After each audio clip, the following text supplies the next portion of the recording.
Today we're going to look at starting to stitch the panel. We're going to be using a hoop, and I'm also going to show you how to do it without a hoop.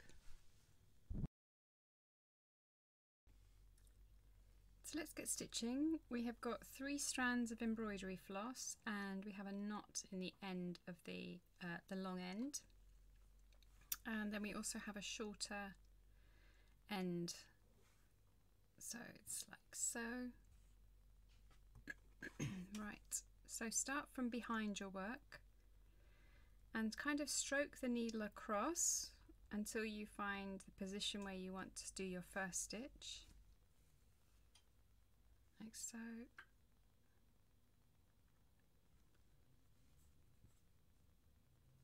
With circles, it's harder to get like a row of stitches. When you get to the outer circles, you probably can do a longer stretch of stitches, but just follow the dotted lines and keep going all the way around.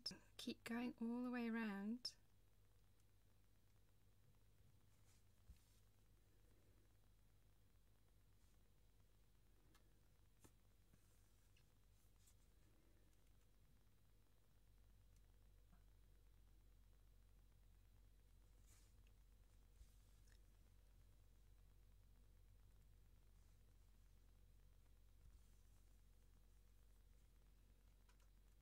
That is as simple as it is. Check out the other videos on the QR code if you need help with starting, finishing, splitting the floss, because we've only got 3 strands rather than the 6 that it comes, because these are smaller stitches, so they work better with 3 strands rather than 6. Lovely. Now I'm going to show you how to do this with the hoop.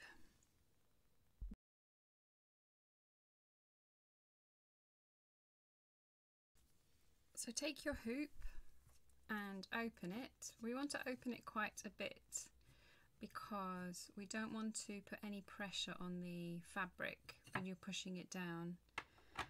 When you put pressure on, it can affect the way the fabric lies, and especially if you've already stitched some of these circles and then you're moving the hoop down the work. If you push too hard, you're going to damage your stitching. So just gently place the outer hoop over the top of your work. You can leave a gap at the top, let me show you. It's no problem to do that. Just pull it taut as you push it down. As you can see, it's quite loose, so now I'm going to tighten the screw. And when it gets a bit tighter, I'm going to pull gently just to ease that fabric into position.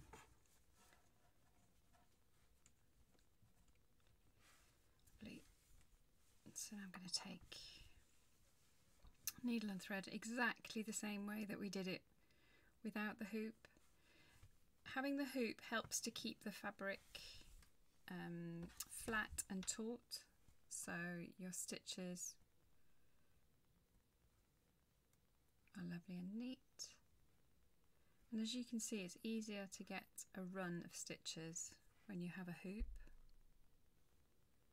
So I've put my needle through quite a few of these stitches.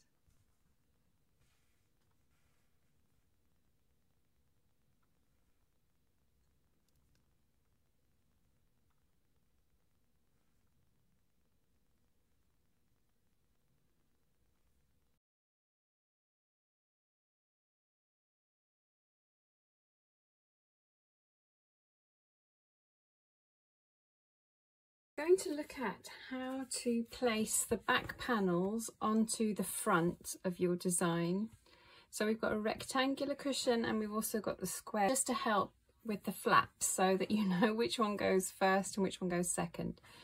So with the long cushion, we've got a long panel and a short panel, and whichever one you put on first is going to be the one that's on the top when you turn it right side out after you've made it.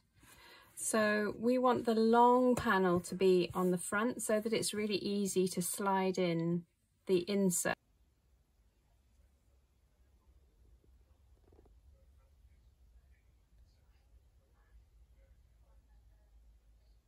Look at the square cushion. So here we have the square. The difference is with the square cushion, whichever your top side of your design, you want your first flap to go down because you want that flap to be facing downwards. It just sits better on when you're using the cushion. So whichever way is the top of your design, you put your top flap on first, and then you place your lower flap second, and then just stitch all the way around the edge. Just go to the next step and yeah, complete your cushion.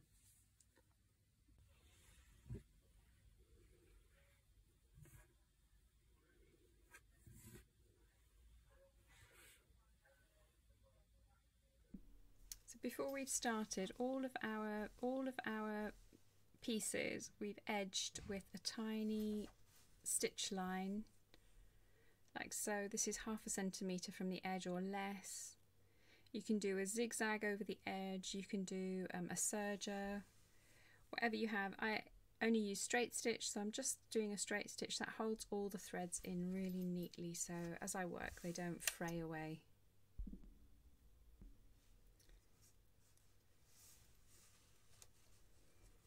And push the cardboard really tight into that edge so that your seam is really neat.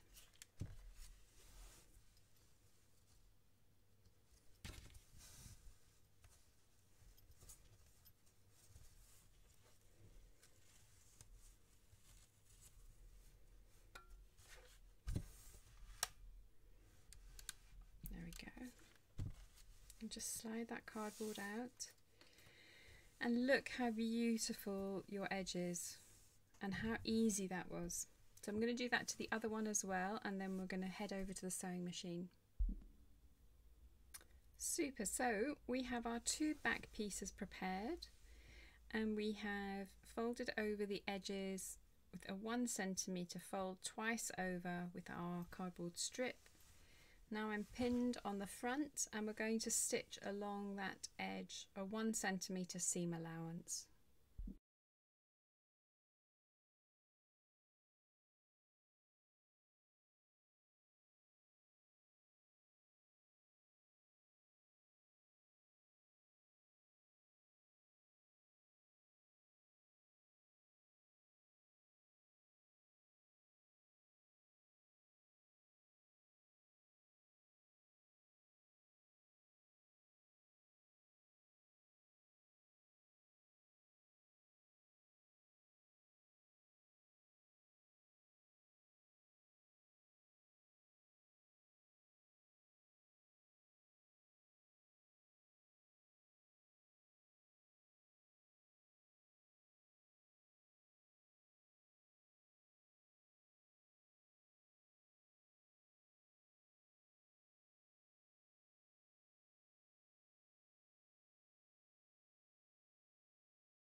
Line.